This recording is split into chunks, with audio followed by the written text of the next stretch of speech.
In the name of Allah, the entirely merciful, the especially merciful. The revelation of the Quran is from Allah, the exalted in might, the wise. See Surah Sad, Ayah 86 for the Tafsir. Indeed, we have sent down to you the book, O Muhammad, in truth. So worship Allah, being sincere to Him in religion. Commentary. In verse Surah Az-Zumar, Ayah 2, it was said, so worship Allah in submission to Him exclusively. Remember, Allah alone deserves the exclusive submission. The word deen at this place means worship, submission, devotion, or obedience, which is inclusive of adhering to all religious injunctions. In the first statement earlier to this, the address was to the Holy Prophet, where he was commanded to make the worship of and obedience to Allah sincere and exclusive for him, so as there remains no trace of shirk or of any hypocrisy or false pretension. The second statement is to emphasize the first statement in that sincerity in worship is the exclusive right of Allah, and no one else, other than Him, deserves it.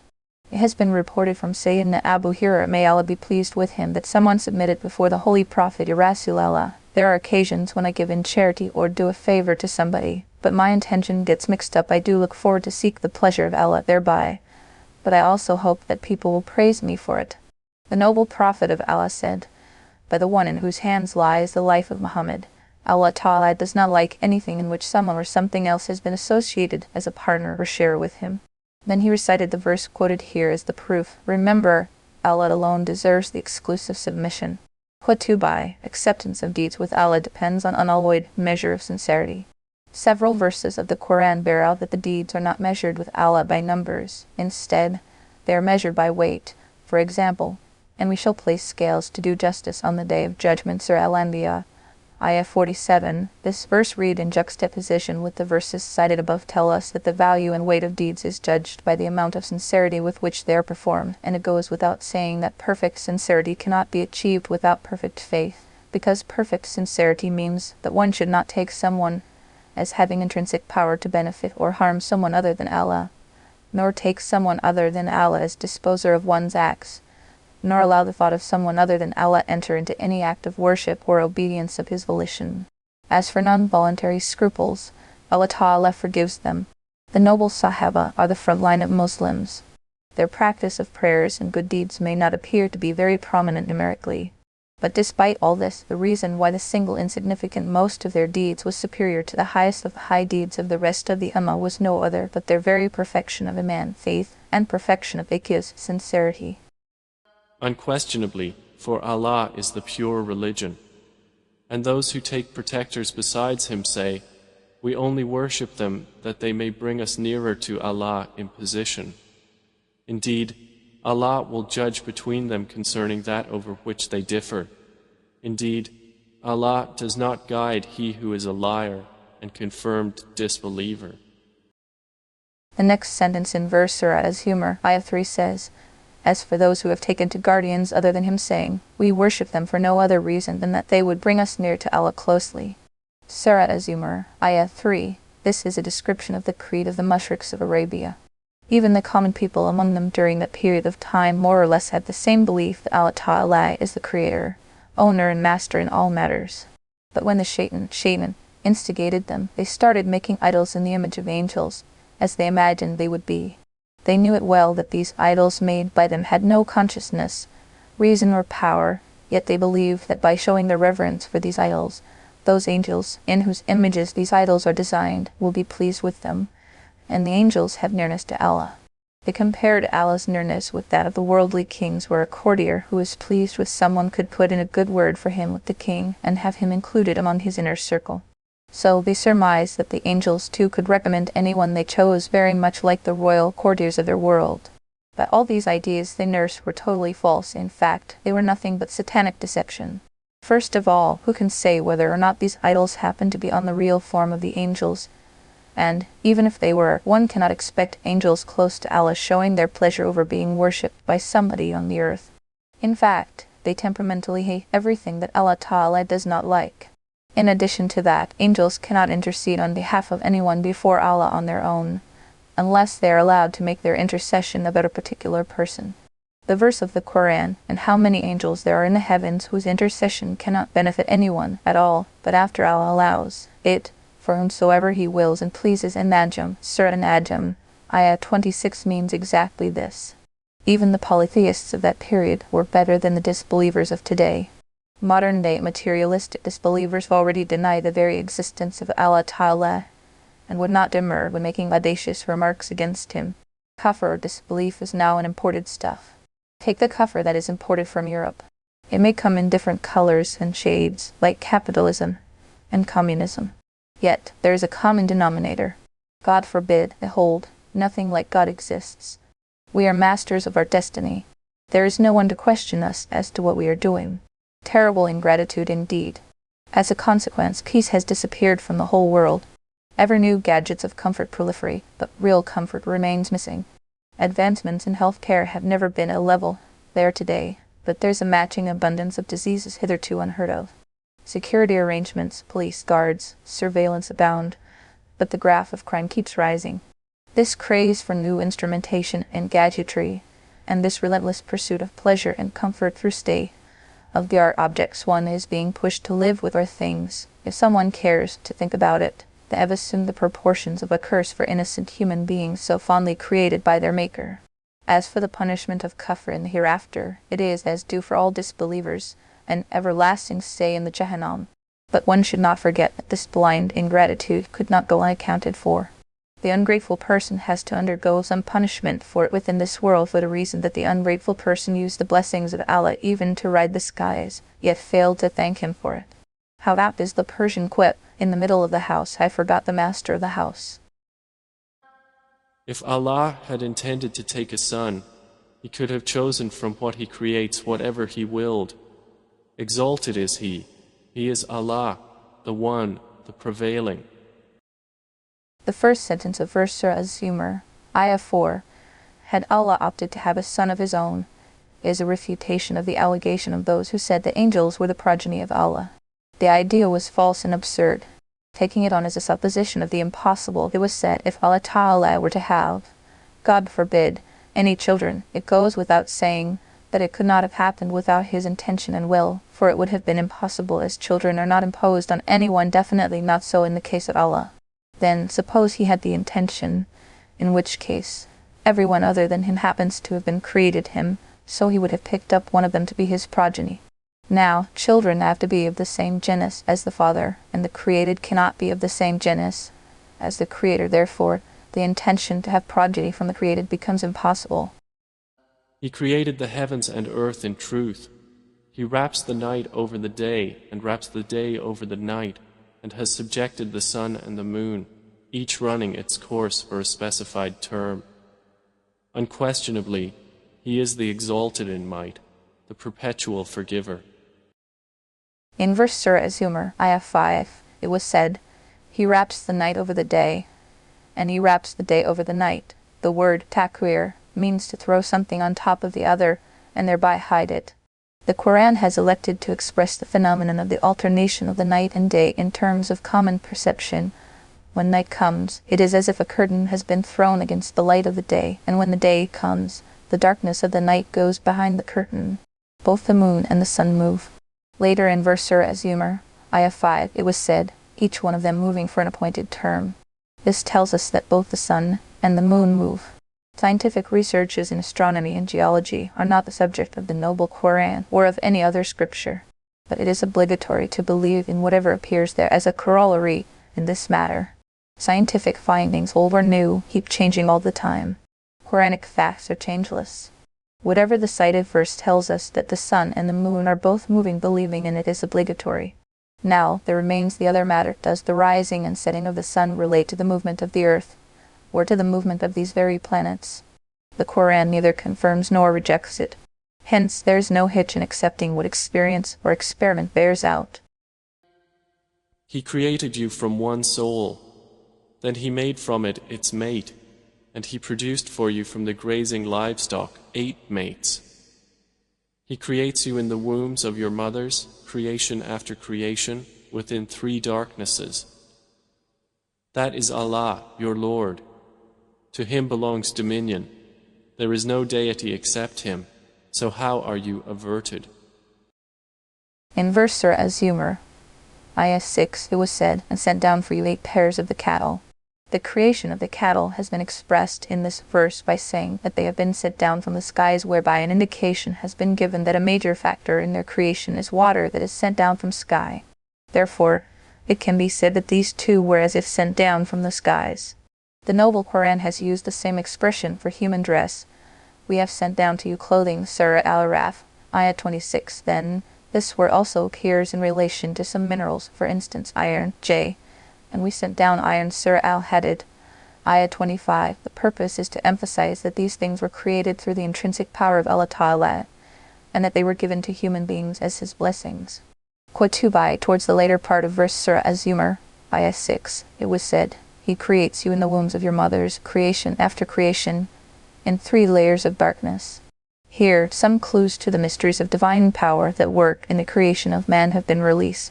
First of all, it was well within the power of Allah Ta'ala that He could have made the infant come to be created whole and complete in the womb of the mother within a single instant. But such was the dictate of wisdom and expedient consideration that it was not done. Instead, a process of gradualness was opted for as indicated by creation after creation. The purpose was to ensure that the woman in whose womb this mini-universe was taking shape should gradually become used to bearing its burden. Secondly, the creation of this matchless marvel of beauty and efficiency provided with hundreds of precision gadgets, hair-thin veins to carry life, blood and spiritual input was not to look like things created by common industrialists in spacious factories under glowing lights. Instead of that, this marvel of creation has reached its completion at a place shielded by 3 layers of darkness, a location so hidden from night that it beats all imagination. Glorious is Allah, the best of the creators, Surah Al-Mu'minun, Ayah 14. If you disbelieve, indeed Allah is free from need of you, and He does not approve for His servants disbelief. And if you are grateful, He approves it for you, and no bearer of burdens will bear the burden of another. Then to your Lord is your return, and He will inform you about what you used to do. Indeed, He is knowing of that within the breasts. Commentary.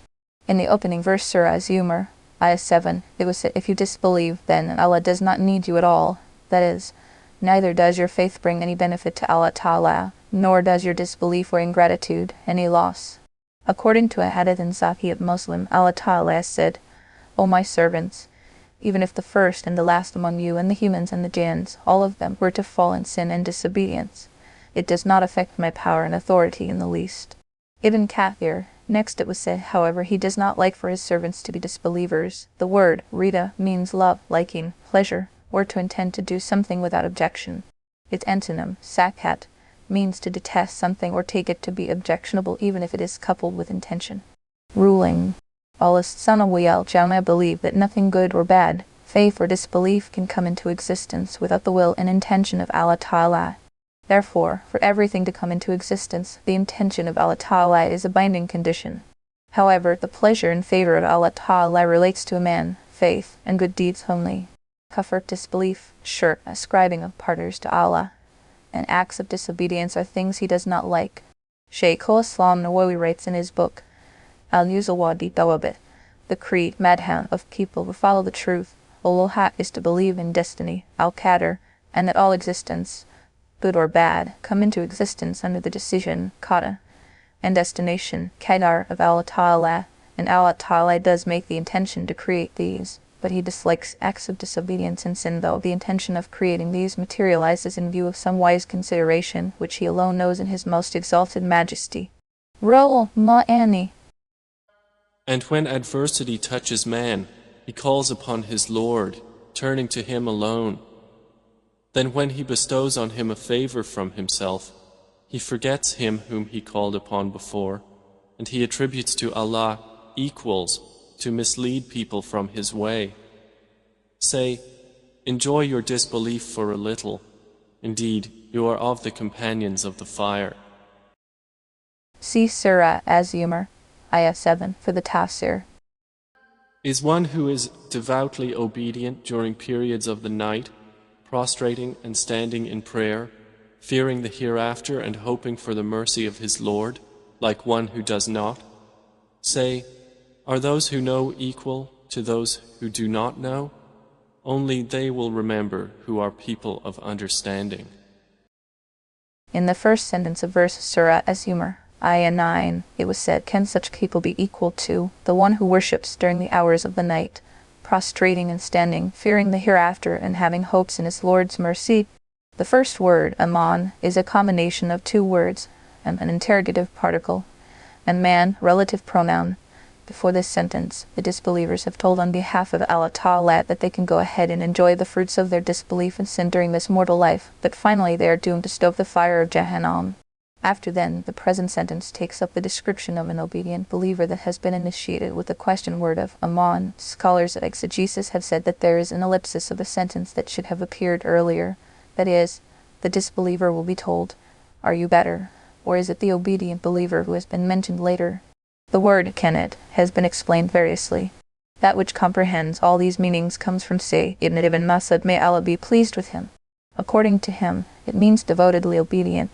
And when this word is used in conjunction with Salah, as in stand before Allah in total devotion, Surah Al-Baqarah, Ayah 238, there it means the person who lowers his gaze in Salah, does not see right and left, does not play with his body or clothes, and does not voluntarily remember anything from this worldly life. Any incidents of forgetfulness or involuntary scruple would not be considered contrary to this. Quotubai immediately next in verse Surah Az-Zumar, Ayah 9, it was said, during the hours of the night. The expression means hours of the night and denotes the early, the middle, and the last part of the night.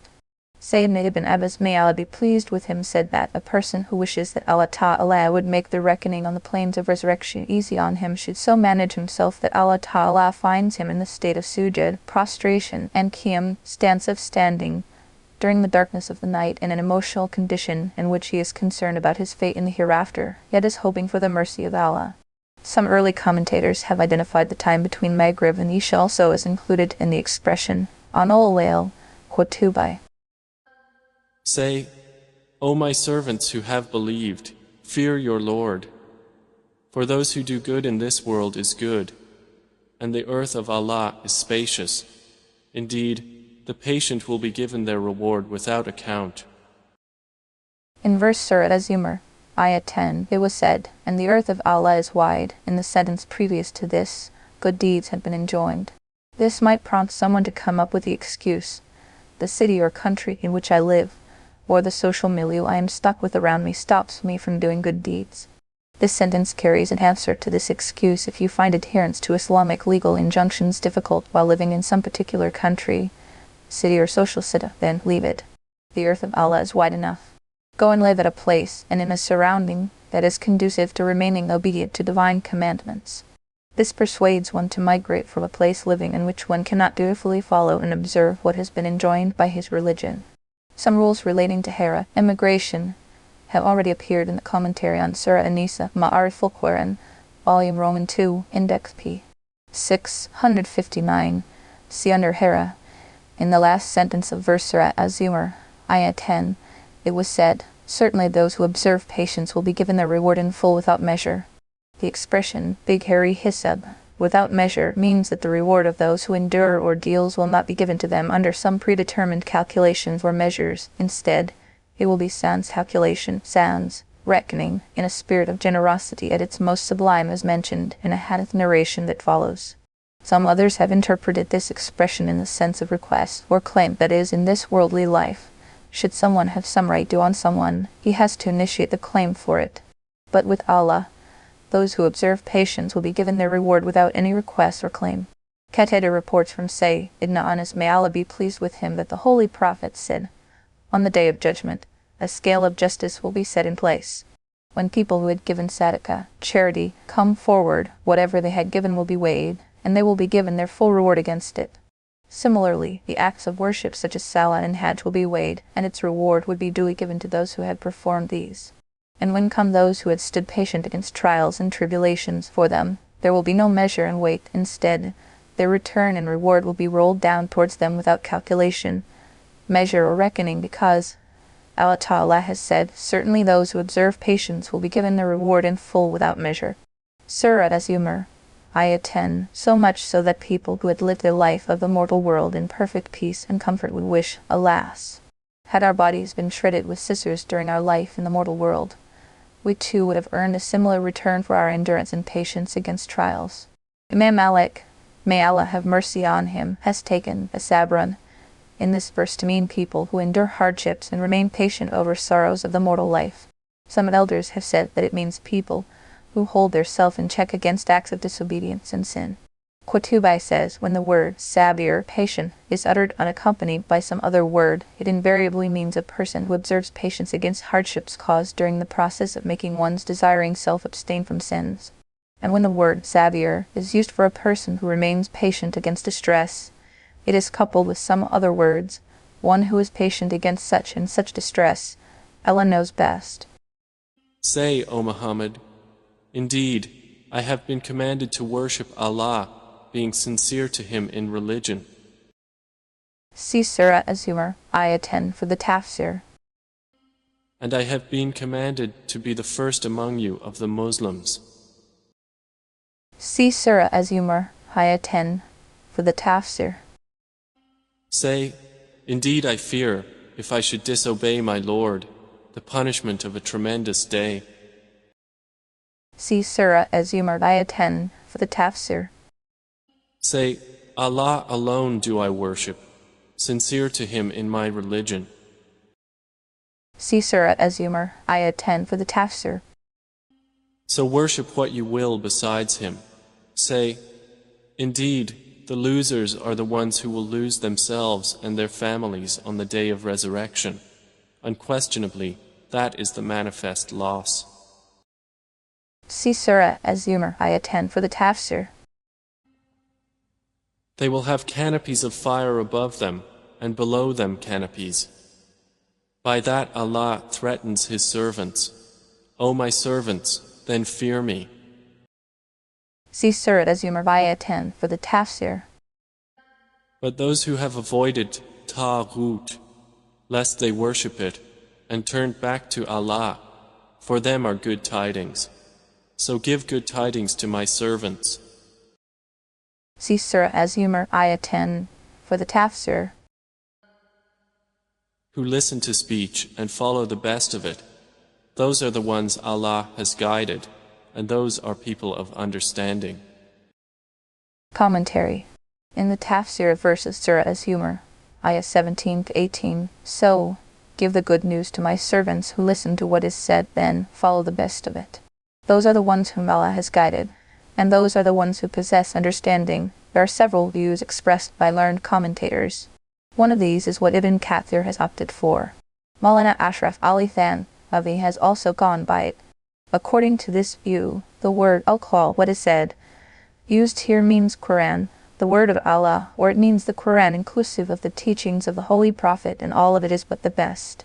Therefore, the obvious dictate of the occasion was to say, who listen to what is said, then follow it. But that is not how it was said. Instead, the word asan was added, which indicates that these people did not follow the Quran and the teachings of the Holy Prophet with any lack of discernment, as is the way of some common people who hear something from someone and start following it without any inquiry, deliberation, or insight. In fact, these are believers who have followed the word of Allah and the teachings of His Rasul after having found it true and best. As a result, towards the end of the verse, they have been praised as being ulul albab, that is, the people of understanding, the wise, the far-sighted, and the discerning ones. Another example of this appears in the Quran itself when Sayyidina Musa is being addressed about the Torah in the following words, so hold it firm, and ask your people to hold on to the best things in it. Surah Al-Araf, Ayah 145. Here too, the word asan means the entire Torah and its injunctions. Similarly, in the verses cited above, listening to the word means listening to the Quran, and following the best means following the entire Quran, which has been referred to as Asan al-Hadith, the best things said. In connection with this very tafsir that al-Qal should be taken to mean the Quran particularly, some elders have also said that in the Quran as well there are many injunctions that have degrees of Hasan, Huad, and Asan, better, best. For example, retaliation and pardon are both permissible, but pardon is better and more graceful, and that you be patient is better for you. In this Surah An-Nisa, Ayah 25. There are many things in which the Quran gives one the choice to take to what one likes without any apprehension of sin, but on occasions it has also pinpointed one of these as being the best and most graceful thing to do. For example, and it is closer to taqwa that you forgive. Surah Al-Baqarah, Ayah 237. There are many things in which concession has been granted, but opting for the way of courage and determination has still been called better and more graceful. Thus, the verse comes to mean that these people listen to the injunctions of the Quran, those relating to concession, raksa, as well as those relating to the courageous determination, azimah, but elect to follow the course of determination instead of concession. And in everything where they have a choice between two things, one being good and the other better than, invariably they elect to do what is better. Then, there are many commentators who take al-qawl at this place to mean what is said by common people, that includes things about tawhid, shirk, kufr, Islam, haq and badil, even about the refinements of truth as good, better, weightier and outweighed.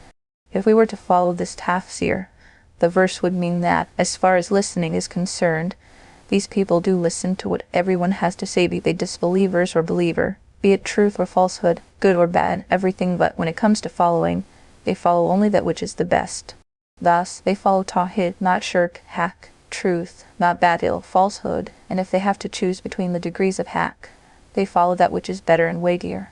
Therefore, these people were credited with two attributes. Firstly, by virtue of Allah has guided them. Surah Az-Zumar, Ayat 18. Therefore, they do not go astray after having listened to so many different things. Secondly, by the complement of, and they are the ones who possess understanding. Surah Az-Zumar, Ayat 18. That is, they are sensible people, and their good sense, insight and discernment helps them draw the line between good and bad, true and false. Thus, when such people have the ability to distinguish between good and better, and when it comes to opting for one of the two, they would opt for the better. Therefore, it has been said that this verse was revealed about Say ibn Zayd ibn Amr ibn Nufail, Sayyidina Abu Dihr al-Ghifari, and Sayyidina Salman al-Farisi, may Allah be pleased with him. Say ibn Zayd ibn Amr ibn Nufail, may Allah be pleased with him, used to hate shirk and idol worship even during the days of Jahiliyyah. The other two Sahaba, Sayyidina Abu Dihr al-Ghifari and Sayyidina Salman al-Farisi, may Allah be pleased with him, listened to people of different religions, to the mushriks, the Jews and the Christians, and saw their ways of life, and it was only then that they embraced Islam, and, finding the teachings of the Quran as the best, they preferred them. Qatu by.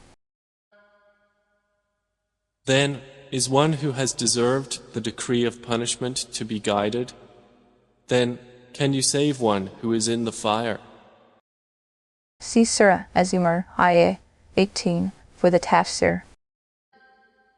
But those who have feared their Lord, for them are chambers, above them chambers built high, beneath which rivers flow. This is the promise of Allah. Allah does not fail in His promise. See Surah Az-Zumar, Ayah 18, for the tafsir. Do you not see that Allah sends down rain from the sky and makes it flow as springs and rivers in the earth? Then He produces thereby crops of varying colors. Then they dry and you see them turned yellow. Then He makes them scattered debris. Indeed, in that is a reminder for those of understanding. Commentary. The word Yanabi in verse Surah Az-Zumar, Ayah 21, made it penetrate into the earth and gush forth in the form of springs, is the plural form of yanbu, which means springs that gush out from the soil. The sense is that the act of sending down water from the sky is by itself a great blessing, but also crucial was the arrangement to conserve it underground.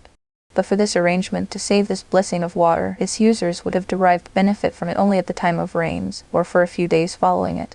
Although, on water depends their life, and it is the kind of need one cannot stay free from, even for a day. Therefore Allah Ta'ala did not consider it sufficient to just send down this blessing, instead, made elaborate and very unique arrangements for its conservation. Some of it gets deposited in ditches, ponds, tanks and reservoirs. Then a huge supply is turned into ice and made to sit on mountain peaks and its ridges, an arrangement that takes care of the danger of water going bad. Then ice melts and water travels through veins in the mountains until it reaches the land and gushes out in the form of streams, all over, on its own, without any human input, and finally finds its way through the land in the form of rivulets and rivers. Rest of the water keeps flowing underground, which can be retrieved by digging a well almost anywhere. Details of this water supply system as they appear in the Noble Quran have been given in the commentary of Surah Al-Mu'minun under the verse, "Then we lodged it in the earth, and of course we are able to take it away." Surah Al-Mu'minun, Ayah 18. Please see Maarif-ul-Qur'an, Volume VI, under Surah Al-Mu'minun, Ayah 18, pages 311 to 313. Later in verse Surah Az-Zumar, Ayah 21, it was said, "The crops of different colors, at the time the crops grow and ripen, colors keep changing from one to the other. Since these colors change, therefore, the word mukhtalifan, in terms of its grammatical analysis, has been used in the form of ha state, circumstantial condition, which denotes change." In the last sentence of verse Surah Az-Zumar, Ayah 21, it was said, "Surely, in that, there is a lesson for the people of understanding. That is, in this process when water is sent down, is conserved, is made available to human beings to grow all sorts of crops and trees, the colors of which change following which they turn yellow and dry, making grains separate from chaff. There is a great lesson for people of understanding, because they provide the proof of the infinite power and wisdom of Allah Ta'ala." These are visible signs that could lead human beings to discover the reality behind their own creation, and that in turn could become the means through which one succeeds in recognizing his or her own creator and master. So is one whose breast Allah has expanded to accept Islam, and he is upon a light from his Lord, like one whose heart rejects it? Then woe to those whose hearts are hardened against the remembrance of Allah. Those are in manifest error. In the first sentence of verse Surah Az-Zumar, Ayah 22, it was said, "So I ask about a person whose heart Allah has opened up for Islam, and consequently he proceeds in a light from his Lord." The word shar literally means to open, enlarge, or extend. The expression Surahs, sadr, means the capacity or capability of the heart to receive and accommodate input. The sense is that one's heart is capable of learning lessons and receiving benefits by deliberating into divine signs of creation in the heavens and the earth, particularly so by deliberating in his own creation. Similar is the case with other signs of Allah revealed in the form of scriptures and injunctions. One's heart also has to have the ability to deliberate in them and be benefited by them. In contrast, there is a heart that is straitened or hardened. The statement in a verse of the Quran, "He makes his heart narrow," much too narrow. Surah Al-An'am, Ayah 125, and the one in the next verse of this place, "Woe to those whose hearts are too hard to remember Allah." Surah Az-Zumar, Ayah 22, has appeared in contrast to this very Surahs, sadr, the heart open to acceptance of truth and at ease with it. According to a narration from Sayyidina Abdullah ibn Mas'ud, may Allah be pleased with him, when the Holy Prophet recited this verse, "Is it not that, a person for whom Allah opens up his heart?" We asked him about the meaning of Surahs, sadr. He said, "When the light of Iman, faith, enters the human heart, it enhances its capacity, which makes the comprehension and implementation of divine commandments easy on the person concerned." We submitted, "Ya Rasulallah, what is the sign of it, that is, of Surahs, sadr?" Then he said, "Longing passionately for the eternal home and seeking refuge from the deceptive abode, and preparing for death before its arrival." Reported by Al-Hakim and Al-Mustadrak and Al-Bayhaqi and Shu Abul-Aman, Rol Ma'ani. The verse under study has been initiated as headed by an interrogative particle, Lathaman. The sense it carries can be explained by saying, "Can a person whose heart has been opened up for Islam, and he is on the light coming from his Lord, that is, does everything under it, and another person with a hardened heart be equal?" The contrasting part relating to the hardened heart has been mentioned in the next verse, with a warning of woeful punishment attached to it. In this verse, Surah Az-Zumar, Ayah 22, it was said, "Woe to those whose hearts are too hard to remember Allah." The word al-Qasiyah is a derivation from kasawa, which means to be hard-hearted, having no mercy for anyone, and also the one who remains totally unaffected by the need to remember Allah and follow His injunctions. Allah has sent down the best statement, a consistent book wherein is reiteration. The skins shiver therefrom of those who fear their Lord. Then their skins and their hearts relax at the remembrance of Allah. That is the guidance of Allah, by which He guides whom He wills. And one whom Allah leaves astray, for him there is no guide. Verse Surah Az-Zumar, Ayah 23 opens with the words, "Allah has sent down the best discourse, a book containing subjects resembling each other," mentioned again and again in the verse previous to it. The state of the faithful servants of Allah was mentioned as, who listen to what is said, then follow the best of its Surah Az-Zumar, Ayah 18. Here, in the verse under study, we have been told that the whole Quran is Ahsanul Hadith, the best of what is said. The word Hadith literally means the speech or account that is related. The outcome of calling Quran Ahsanul Hadith is that, out of everything human beings say or relate, the Quran remains the most eloquent. Onwards from here, some attributes of the Quran have been mentioned. It is a book containing subjects resembling each other. At this place, the word mutashabi means resembling each other or mutually corresponding. That is, the subjects dealt with in the Quran are related to each other and are similar. So much so that one verse gets to be explained or confirmed by another verse. This word is free of contradiction and conflict. The second attribute is mathani, which is the plural form of mathna, which means repeated. The sense is that a subject is taken up repeatedly in the Quran to help make it settle down in one's mind. As for the third attribute, it was described in very eloquent words by saying, shivered from which are the skins of those who have awe of their Lord. That is, so overwhelmed and apprehensive the God-fearing become before the greatness of Allah that they, when reciting the Quran, are gripped with such a state of awe that it makes their hair stand on end. The fourth attribute has been identified as then their skins and their hearts become soft enough to tend to the remembrance of Allah. That is, the recitation of the Quran affects them in two ways. First, as said immediately above, when they hear the warnings of punishment, it makes their hair stand on end. Then they listen to the verses promising mercy and forgiveness, which takes them to a state when their bodies and hearts turn tenderized, mellowed in the remembrance of Allah. Sayyida Asma bint Abi Bakr, may Allah be pleased with him, says that this used to be the common emotional state of the noble Sahaba when the Quran was recited before them. Tear would be rolling down their eyes, and the hair would be standing on end. Qutubai, it has been narrated by Sayyidina Abdullah ibn Abbas, may Allah be pleased with him, that the Holy Prophet said, a servant over whose body hair would stand on end due to the fear of Allah, then Allah Ta'ala forbids the fire from ever touching his body. Qutubai. Then is he who will shield with his face the worst of the punishment on the day of resurrection, like one secure from it? And it will be said to the wrongdoers, taste what you used to earn. Commentary. Verse, tell me about the one who tries to save himself from the worst punishment with his face, carries a description of a terrifying scenario of Jahannam. If one faces something hurtful in his mortal life, he tries to fight it off by using his hands and feet as defensive shields to protect his face. But refuge with Allah, the people of Jahannam will not be able to use even their hands and feet to defend themselves. The punishment that comes will fall directly on their faces. Even if he wished to ward off the punishment in defense, he would have no option but to use his very face as the shield, because he would have been thrown in Jahannam with his hands and feet tied. We seek refuge with Allah from such a fate. Out of the authorities of Tafsir, Ada and Ibn Zayd said that a person condemned to Jahannam will have his hands and feet tied before being dragged in there. Qutubai. Those before them denied, and punishment came upon them from where they did not perceive. See Surah Az-Zumar, Ayah 24, for the Tafsir. So Allah made them taste disgrace in worldly life, but the punishment of the hereafter is greater if they only knew. See Surah Az-Zumar, Ayah 24, for the Tafsir.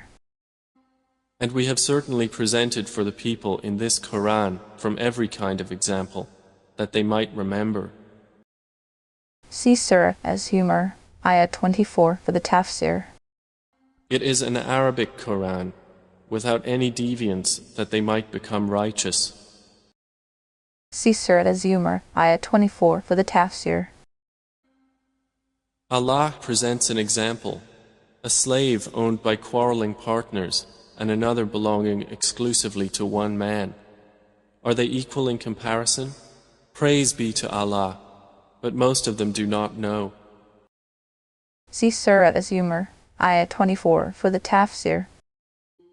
Indeed, you are to die, and indeed they are to die. Commentary. In verse Surah Az-Zumar, Ayah 30, it was said, verily, you are to die and they are to die. The word, mayit, with a doubling sound on the letter aliyah, denotes someone who will die in the future, and mate, with the letter aliyah remaining quiescent, someone who has died. In this verse, The address is to the Holy Prophet, and it is being said to him that he too is to die, and so are his friends and foes, who will also die. The objective behind the statement is to alert and persuade everyone to be concerned about the hereafter and be ready to do everything necessary to achieve this goal. Then, as an interrelated side of the subject, the purpose is also to make it very clear that the Holy Prophet too, despite being the most sublime among the creation and the foremost among prophets, is not exempted from death, so that people would not differ about this matter after his passing away from this mortal world. From Al-Qutubi. Then indeed you, on the day of resurrection, before your Lord, will dispute. Justice in the court of resurrection, the form in which the right of the oppressed will be retrieved from the oppressor. In verse Surah Az-Zumar, ayah 31, it was said, after that, on the day of doom, you will surely place your disputes before your Lord. Say, Ibn Ibn Abbas, may Allah be pleased with him, says that the word innakum, surely you, at this place includes believers, disbelievers, Muslims, all of them, oppressor or oppressed. All of them will submit their cases in the court of their Lord, and he will have the right of the oppressed paid back by the oppressor, whether a disbeliever or a believer. And the form in which these rights will be paid back will be what is mentioned in a narration of Sayyidina Abu Hurairah, may Allah be pleased with him. It appears in the Sahih of al-Bukhari. According to this, the Holy Prophet said, a person who has a right of someone due against him should either pay it off or have it forgiven right here in this world and become halal, that is, stand absolved of any responsibility on that count. The reason is that there are not going to be any currencies of dirhams and dinars, or any others found in the mortal world, in the universe of the hereafter. If the oppressor has some good deeds in his account, then these deeds will be taken from him to the measure of the oppression he did, and will be given to the oppressed. And in case he has no good deeds with him, bad deeds and sins of the oppressed will be taken from him, and put into the account of the oppressor. And there is a narration of Ibn Abu Hurairah, may Allah be pleased with him, in Sahih Muslim, according to which the Holy Prophet on a certain day asked his noble Sahaba, do you know who a pauper is? The Sahaba said, Ya Rasul Allah, as for us, a pauper is one who has neither cash nor things needed to run one's life. He said, the real pauper in my ummah is a person who will come to the day of judgment with lots of good deeds, prayers, fasts, zakah, and things like that, but such with the record of his dealings with others that he, in his mortal life, would have hurled invectives on someone, leveled false accusation against someone, devoured someone's property by unfair means, had someone killed, beaten or harassed. All those so oppressed will take their plaint before Allah, and the good deeds of the oppressor will be distributed over the oppressed. After that, when no good deeds are left, and the claims of the oppressed still remain to be settled, then the sins of the oppressed will be passed on to the oppressor, and he will be thrown into the Jahannam. Hence, this person, despite having everything, ended up being a pauper on the day of judgment. He is what a real pauper is. And Tabarani, citing a trustworthy authority, has reported from Sayyidina Abu Ayyub al-Ansari, may Allah be pleased with him, that the Holy Prophet said, the first case presented in the court of Allah will be that of man and his wife, and by God, the tongue will be silent there. Instead, hands and feet of the woman will bear witness as to blame she used to impute to her husband. Similarly, the hands and feet of the man will bear witness as to how he used to cause pain to his wife. After that, servants will be brought before their respective masters, and redress will be provided for their complaints. After that, people from common markets with whom one had one or the other dealing will be presented, and if one of them has been subjected to some injustice, his right will be duly vacated. So who is more unjust than one who lies about Allah and denies the truth when it has come to him? Is there not in hell a residence for the disbelievers? All deeds will be given against oppressions and infringement of rights, but once a man, faith, will not be given. After having reported all hadith narrations cited above, it has been said in Tafsir Majari that the thing mentioned about giving the deeds of the oppressor and settlement of the rights of the oppressed means deeds other than a man, faith. The reason is that all oppressions and injustices are acts of sin. They are not kafir or disbelief. And the punishment of sinful deeds will be limited as against a man, faith, which is a limitless deed. Its reward too is limitless, that is, living in Jannah forever, even though it may happen after having gone through the punishment of sins and staying in Jahannam for a certain period of time. The outcome is, when the good deeds of the oppressor, with the exception of a man, faith, will finish once given to the oppressed to the last deed, leaving nothing behind but a man, then this a man will not be taken away from him forcibly. Instead, the rights of the oppressed will be paid back by putting the sins of the oppressed in the account of the oppressor. As a result, this person will, after he has undergone the punishment of his sins, will finally enter the Jannah, and then the state of his will be everlasting. The author of Tafsir Mashari says that Imam al-Bayhaqi has also said so. In verse Surah Az-Zumar, Ayah 32, it was said, rejects the truth, while in verse Surah Az-Zumar, Ayah 33, it was said, as for the one who has come with the truth. At both these places, the word as-Sidq, the truth, means teachings brought by the Holy Prophet, whether it be the Qur'an or be other teachings of Ahadith in addition to the Qur'an. And the expression, Sadawba bihai, and believed it to be true. Surah Az-Zumar, Ayah 33, includes all believers who have testified to it. And the one who has brought the truth, and they who believed in it, those are the righteous. See Surah Az-Zumar, Ayah 32 for the tafsir. They will have whatever they desire with their Lord. That is the reward of the doers of good. See Surah Az-Zumar, Ayah 32 for the tafsir. That Allah may remove from them the worst of what they did, and reward them their due for the best of what they used to do. See Surah Az-Zumar, Ayah 32 for the tafsir. Is not Allah sufficient for His servant, Prophet Muhammad? And yet they threaten you with those they worship other than Him. And whoever Allah leaves astray, for him there is no guide. Commentary. In the first verse Surah Az-Zumar, Ayah 36, it was said, is Allah not sufficient for the protection of His slave? This verse was revealed in the background of an event.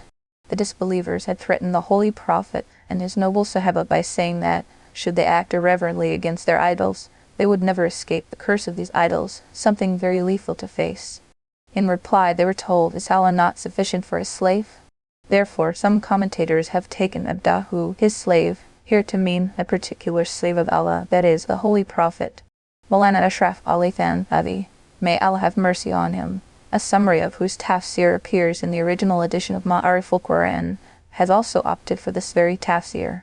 Then there are other commentators who have taken abd or slave in its general sense. Another Qur'an rendition of this verse as Ibadihi, his slaves, supports this position. And as for the subject itself, it is, after all, general in the sense that Allah is sufficient for everyone among His slaves. A lesson and a good counsel. In verse Surah Az-Zumar, Ayah 36, it was said, and they are frightening you of those false gods whom they worship other than Him. That is, the disbelievers frighten you with the displeasure of their false objects of worship. Readers of this verse generally tend to pass by it thinking that it is talking about a particular event that relates to the threats of disbelievers and to the blessed person of the Holy Prophet T.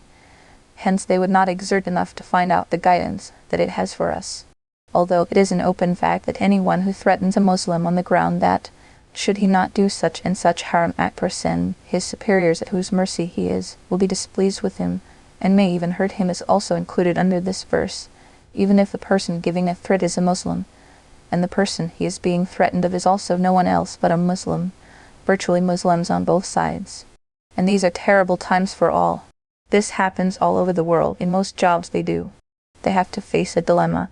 Are they willing and ready to contravene the divine laws they are bound with, or else are they prepared to become targets of the wrath and retribution of their superior officers? This verse gives a guideline good enough for all of them. Is Allah Ta'ala not sufficient to protect you? Here you are. You make a resolve that you will abstain from committing sins exclusively for the sake of Allah. Then you simply do not care about any officer, any authority asking you to act counter to divine laws.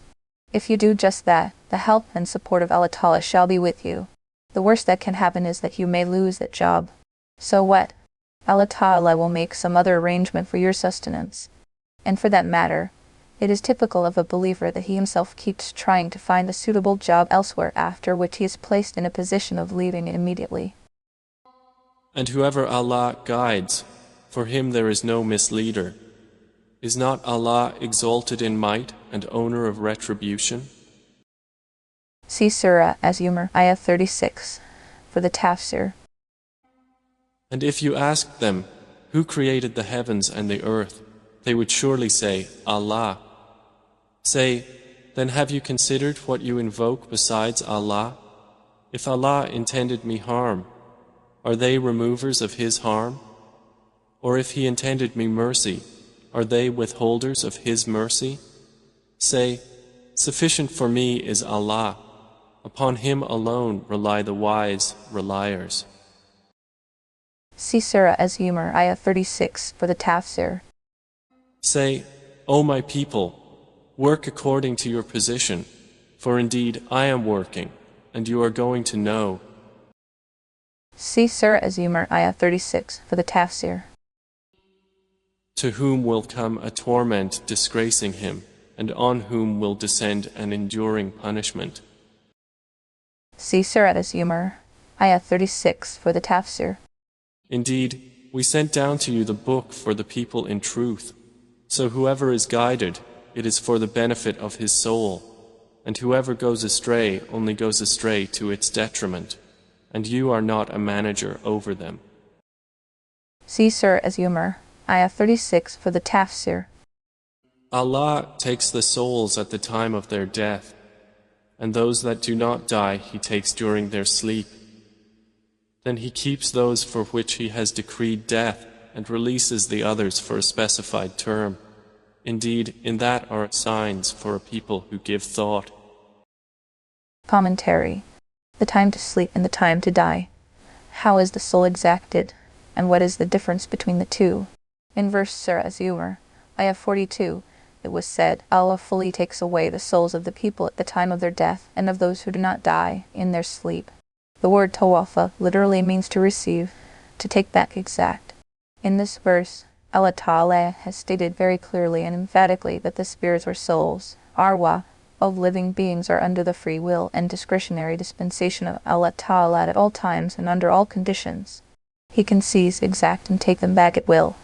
And there is at least one manifestation of this absolutely autonomous dispensation that every living being sees and feels every day when, once asleep, the ruh, spirit, soul of a person is, so to say, taken away from the body, then returned on rising from sleep, and ultimately, one such time is bound to come when this ruh stands seized, absolutely and conclusively, following which this will never be returned. According to Tafsir Majari, the sense of taking the ruh away is to sever its connection with the human body. There are occasions when it is totally severed, both outwardly and inwardly. This is what death is. Then, there are occasions when it is severed only outwardly, while it remains active inwardly, the effect of which is that it is only the sense and volitional movement being obvious signs of life that are severed. However, the connection of ruh with the body remains active inwardly. Under this arrangement, one breathes and stays alive. However, the form it takes is that the human spirit, ruh, is made to turn its attention to a panoramic study of the universe of images, alamal, mythal, and whereby it is made to pass into a state of forgetfulness and suspension away from this universe, so that one can become fully at rest. And then at times, even this inward connection is severed, because of which the life of the body goes extinct totally. In the verse cited above, the word yatawafa, in the sense of takes in full, cabd, is used by way of yumamul maj, as which covers both meanings. This difference of ruh, spirit, soul, being taken away both in death and sleep delineated earlier also finds support in the saying of Sayyid Ali, may Allah be pleased with him. He said that, at the time of sleep, the ruh of a person goes away from his body, but a beam or ray of ruh stays behind in the body, due to which one remains alive, and it is through this beamed connection that one sees a dream. Then this dream, in the event that it has been seen in the state the attention of the ruh was rapidly turned towards the universe of images, is a true dream. But if it was seen in a state when the ruh was returning back to the body, then it becomes polluted with shaitanic inputs, and that dream no more remains a true dream. And he also said that the ruh that comes out of the body of a person during the state of sleep returns to the body when one wakes up within a time that is much less than an eye would take to wink. Or have they taken other than Allah as intercessors? Say, even though they do not possess power over anything, nor do they reason? See Surah Az-Zumar, Ayah 42 for the Tafsir. Say, to Allah belongs the right to allow intercession entirely. To Him belongs the dominion of the heavens and the earth. Then to Him you will be returned. See Surah Az-Zumar, Ayah 42 for the Tafsir. And when Allah is mentioned alone, The hearts of those who do not believe in the hereafter shrink with aversion. But when those worshipped other than him are mentioned, immediately they rejoice. See Surah Az-Zumar, Ayah 42 for the Tafsir. Say, O Allah, Creator of the heavens and the earth, Knower of the unseen and the witnessed, you will judge between your servants concerning that over which they used to differ. In verse Surah Az-Zumar, Ayah 46, it was said, Say, O Allah, Creator of the heavens and the earth. According to a narration of Sayyidina Abdurrahman ibn Auf, may Allah be pleased with him, appearing in Sahih Muslim, he says, I asked Sayyidah Aisha, may Allah be pleased with him, as to what it was from which the Holy Prophet began his nightly prayer, Tahajjud. She said, when he rose for the Salah of Tahajjud, he used to recite this prayer, O Allah, Lord of Jabrail and Mikhail and Israfil, Creator of the heavens and the earth, Knower of the unseen and the seen, you will judge between your servants in that about which they used to differ. Guide me with your will to the truth in which people have disputes, for you are the one who guides whomsoever he wills to the straight path. A prayer that is answered. Sayyidina Said ibn Jubair, may Allah be pleased with him, says that he knows a verse of the noble Qur'an after reciting which the prayer one makes is answered. Then he pointed out to this very verse that begins with the words, Allah, Creator of the heavens and the earth, to the end of verse Surah Az-Zumar, Ayah 46, Al-Qutubai. And if those who did wrong had all that is in the earth entirely, and the like of it with it, they would attempt to ransom themselves thereby from the worst of the punishment on the day of resurrection. And there will appear to them from Allah that which they had not taken into account. In verse Surah Az-Zumar, Ayah 47, it was said, and there will appear to them from Allah what they have never imagined. The famous Tabi'i, Sufyan Thawri, recited this verse and said, Ruined are those who did good deeds only to pretend their piety before people. He repeated this sentence twice. This verse is about them. They did good deeds in their mortal life to impress people, who took them to be good people.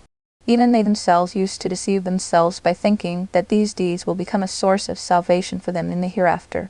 But as these were never performed with unalloyed sincerity, because they deserve no reward in the sight of Allah. So once they are in the life after death, the punishment would come upon them suddenly against their expectation. Qutubai, an important instruction concerning Mashajarat, disagreements among Sahaba.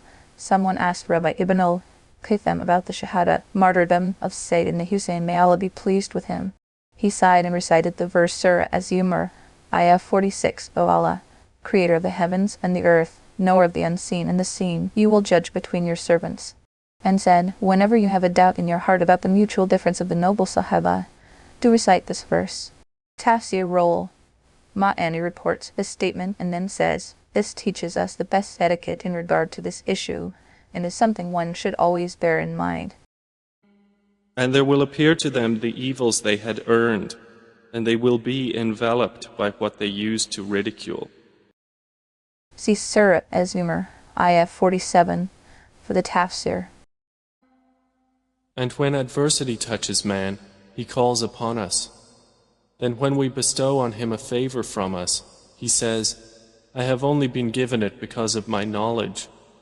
Rather, it is a trial, but most of them do not know. See Surah Az-Zumar, Ayah 47, for the Tafsir. Those before them had already said it, but they were not availed by what they used to earn. See Surah Az-Zumar, Ayah 47, for the Tafsir. And the evil consequences of what they earned struck them. And those who have wronged of these people will be afflicted by the evil consequences of what they earned, and they will not cause failure. See Surah Az-Zumar, Ayah 47, for the Tafsir. Do they not know that Allah extends provision for whom He wills and restricts it? Indeed, in that are signs for a people who believe. See Surah Az-Zumar, Ayah 47, for the Tafsir. Say, O my servants who have transgressed against themselves by sinning, do not despair of the mercy of Allah. Indeed, Allah forgives all sins. Indeed, it is He who is the forgiving, the merciful. Commentary. Verse Surah Az-Zumar, Ayah 53 opens with the words, servants of mine who have acted recklessly against their own selves, do not despair of Allah's mercy. Surely Allah will forgive all sins. Tabai, said Ibn Jubayr, reports from Say Ibn Abbas, may Allah be pleased with him, that there were some people who had killed a lot of people unjustly and had committed a lot of shameful acts.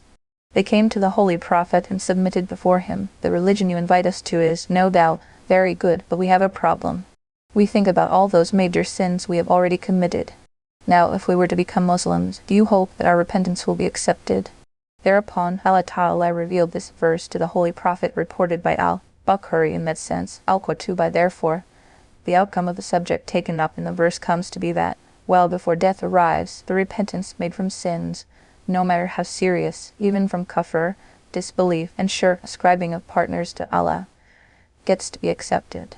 And by virtue of a genuine tawbah, repentance, all sins will be forgiven. Therefore, no one should lose hope in the mercy of Allah. Sayyidina Abdullah ibn Umar, may Allah be pleased with him, said that, out of all verses of the Quran, this verse brings the strongest message of hope for sinners. But Sayyidina Ibn Abbas, may Allah be pleased with him, said that the strongest such verse is, and surely your Lord is the Lord of forgiveness for the people against their wrongdoing. Surah Ar-Ra'd, Ayah 6. And return in repentance to your Lord, and submit to Him before the punishment comes upon you. Then you will not be helped. See Surah Az-Zumar, Ayah 53 for the Tafsir. And follow the best of what was revealed to you from your Lord, before the punishment comes upon you suddenly while you do not perceive. In verse Surah Az-Zumar, Ayah 55, it was said, and follow the best of what has been sent down to you. The second phrase, the best of what has been sent down, means the Quran, and the whole Quran is but Asan, the best, and the Quran can be called best, also in the sense that out of all scriptures, Torah, Injil, Zabur, revealed from Allah Ta'ala, the Quran is the best and the most perfect. Qutubi. Lest a soul should say, "Oh, how great is my regret over what I neglected in regard to Allah, and that I was among the mockers." The next three verses, Surah Az-Zumar, Ayah 56 to 58, beginning from Pity on me, because I fell short in respect of Allah. Surah Az-Zumar, Ayah 56, and concluding on, become one of those who are good. Indeed, Surah Az-Zumar, Ayah 58, have elaborated and emphasized the subject of the three verses earlier to it. Surah Az-Zumar, Ayah 53 to 55, that no sinner of any description should despair of the mercy of Allah, for should he repent, Allah will forgive all his past sins. But through the use of the expression, lest someone should say at the head of the three verses Surah Az-Zumar, Ayah 56 to 58, it was reminded that the time of Tawbah has a deadline. It has to be well before death. If someone were to think of making his Tawbah after death on the Day of Judgment, or is simply filled with remorse over what awful things he had done to himself, then that will bring him no benefit. In this context, it has been mentioned that some disbelievers on the Day of Judgment will express different wishes, regretting what they had done. Someone will be filled with remorse as to why did he have to fall short in obeying the commands of Allah Ta'ala. Then there will be that odd person even at a place like that who would love to wriggle out of the impasse, blaming his destiny for his misconduct, by saying, had Allah Ta'ala given me the necessary guidance, I too would have been one of those who feared him. But since he gave me no guidance, there was nothing I could do about it. Still someone else would that I were to be sent back into the world to become an observing believer, obeying the commandments of Allah at its best. But that will be a time when no wish and no remorse of any kind will work. These three different wishes could belong to different people, and it is also possible that these three wishes could have come, one after the other, from a single group of disbelievers, because, with the last saying which mentions the wish to be sent back to this world, it has been said in the verse that it will come to pass after they had seen the punishment. This obviously suggests that the first two sayings belong to a time before they saw the punishment, that is, it will be on the very first day of Qiyamah that they will remember the shortcomings of their deeds and say, pity on me, because I fell short in respect of Allah. Surah Az-Zumar, Ayah 56, later as an excuse, they will say that they were helpless, and had Allah guided them, they too would have become obedient and fearing, but when He Himself gave them no guidance, they were hardly at fault. After that, when they see the punishment, they would wish to be sent back into the world. In these three verses, Allah Ta'ala has made it very clear that the forgiveness and mercy of Allah is very extensive, but it can be won only when one repents before death. Therefore, Allah was alerting them right there against the possibility that they start to show remorse after death and indulge in these redundant wishes in the hereafter. Or lest it say, if only Allah had guided me, I would have been among the righteous. See Surah Az-Zumar, Ayah 56 for the Tafsir. Or lest it say when it sees the punishment, if only I had another turn, so I could be among the doers of good. See Surah Az-Zumar, Ayah 56 for the Tafsir. But yes, there had come to you my verses, but you denied them and were arrogant, and you were among the disbelievers. In verse Surah Az-Zumar, Ayah 59, it was said, Why not? My verses had reached you, but you called them untrue, and waxed proud, and became of those who disbelieved. In this verse, what the disbelievers said in, If Allah were to show me the way, I would have surely been among those who fear Allah, Surah Az-Zumar, Ayah 57, has been answered. The outcome of this verse is that Allah had already given the necessary guidance, fully and conclusively. He had sent His books, verses and signs. Therefore, their claim that Allah gave them no guidance was absurd. Of course, once He had given the guidance, Allah never forced anyone to be good and obedient. In fact, every servant of His was given the choice to take to either the way of the truth or the way of the false. This was a test for the maker of the choice. On this depended his or her success or failure. Whoever took to the way of error by one's own free will, choice and volition, he or she is himself or herself responsible for it. And on the day of resurrection you will see those who lied about Allah with their faces blackened. Is there not in hell a residence for the arrogant?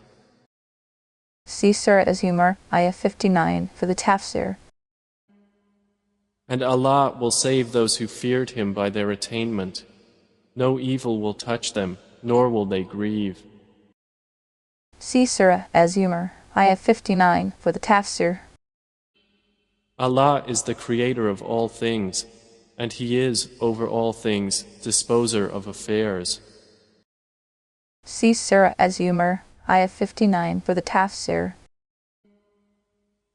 To Him belong the keys of the heavens and the earth, and they who disbelieve in the verses of Allah, it is those who are the losers. Commentary. The word makalid in, to Him belong the keys to the heavens and the earth. Surah Az-Zumar, Ayah 63 is the plural form of mikled or miklid, meaning a key. It has been said that this word has really been Arabicized from the Persian language. In Persian, that key is called khalid. When Arabicized, it became iklid, with its plural being makalid. Rule, ma'ani, having keys in one's hand denotes ownership, possession, and the ability to dispense at will. Therefore, the sense of the verse is that the keys to whatever treasures lie hidden in the heavens and the earth are in the hands of Allah, and He alone is the custodian and the dispenser, in that it is He who gives whenever He wills to whomever He wills, and as much as He wills, and would just not give to anyone He so wills. And in some narrations of hadith, the third kalima, that is, pure is Allah and praised is Allah, and there is no God worthy of worship but Allah, and Allah is great, and there is no strength, and there is no power except from Allah, the High, the Great, has been called the keys to the heavens and the earth. Surah Az-Zumar, Ayah 63. The outcome is, one who recites this kalima mornings and evenings is blessed by Allah Ta'ala from the treasures of the heavens and the earth. Ibn al-Jawzi has declared these narrations to be madu, fabricated, forged, but other hadith experts have rated these as weak, da'if, a hadith that can be relied upon in the matter of the merits of good deeds. Roll, ma'ani. Say, O Muhammad, is it other than Allah that you order me to worship, O ignorant ones? See Surah Az-Zumar, Ayah 63, for the Tafsir. And it was already revealed to you, and to those before you, that if you should associate anything with Allah, your work would surely become worthless, and you would surely be among the losers. See Surah Az-Zumar, Ayah 63, for the Tafsir. Rather, worship only Allah, and be among the grateful. See Surah Az-Zumar, Ayah 63, for the Tafsir. They have not appraised Allah with true appraisal, while the earth entirely will be within His grip on the day of resurrection. and the heavens will be folded in his right hand. Exalted is he, and high above what they associate with him. In the last verse, Surah Az-Zumar, ayah 67, it was said, "And the whole earth will be in a single grip of his hand on the day of doom, and the heavens rolled up on his right hand, the earth being in the hand." Grip of Allah Ta'ala and the heavens being rolled up on his right hand appears here in the view of the early forebears of Islam in its real sense. But the subject of the verse falls in the category of al-mukhtashabihat, of hidden meaning, the reality of which is not known to anyone except Allah Ta'ala. For people in general, even trying to find out its reality is forbidden. Hence, the thing to do is no more but to believe that whatever Allah Ta'ala means thereby is true and correct. And since the apparent words of this verse seem to suggest grasp, grip, or a hand holding something, kabda, matthai, handful, as well as the presence of a right hand that are parts of a body, while Allah Ta'ala is pure and free from body and physicality. To this, towards the end of the verse, a hint was released. Do not take these words on the analogy of your body limbs. Allah Ta'ala is free from these. Pure is he, far too high from what they ascribe to him. Surah Az-Zumar, ayah 67. Later-day scholars, taking this verse to be metaphorical, explain it by saying that having something grasped in hand and having something in the right hand is an allusion to having something under full possession and control, and it is this perfect possession and control that is meant here. And Allah, He is pure and high, He knows best. And the horn will be blown, and whoever is in the heavens and whoever is on the earth will fall dead except whom Allah wills. Then it will be blown again, and at once they will be standing, looking on. Commentary. In verse Surah Az-Zumar, ayah 68, it was said, "And all those in the heavens and all those in the earth will faint, except the one whom Allah wills." The word saika literally means to swoon, faint or fall unconscious, and the sense is that they all will become unconscious first and die. And those who had already died, their spirits will become unconscious, as in Bayan al-Qur and under the commentary on Surah An-Naml, and in Ibn Kathir likewise, the last part of the verse, except those whom Allah wills otherwise needs to be explained. Included here, according to the narrations of Ad-Durr-Manther, there are 4 angels: Jibril, Mikhail, Israfil, and Israel, the angel of death, and as in some narrations, the angels bearing the throne are also included therein. That they have been so exempted means that the effect of the blowing of the sur will not cause death to them, but later on they too will meet their death, and no one, except the one and single being of Allah subhanahu wa ta'ala, will remain alive at that time. Ibn Kathir has also opted for this view, and has said that, even out of all of them, the angel of death will be the last to die. Another verse similar to this has appeared in Surah An-Naml also, where instead of the word saika, faint, the word used is fezia, frightened. Some details about it have been given there as well. Maarif-ul-Qur'an, Volume VI, please see under commentary on Surah An-Naml, ayah 87. And the earth will shine with the light of its Lord, and the record of deeds will be placed, and the prophets and the witnesses will be brought, and it will be judged between them in truth, and they will not be wronged. In verse Surah Az-Zumar, ayah 69, it was said, "And the prophets and the witnesses will be brought." It means that, at the time of reckoning on the plains of resurrection, present there will be all prophets as well as all other witnesses.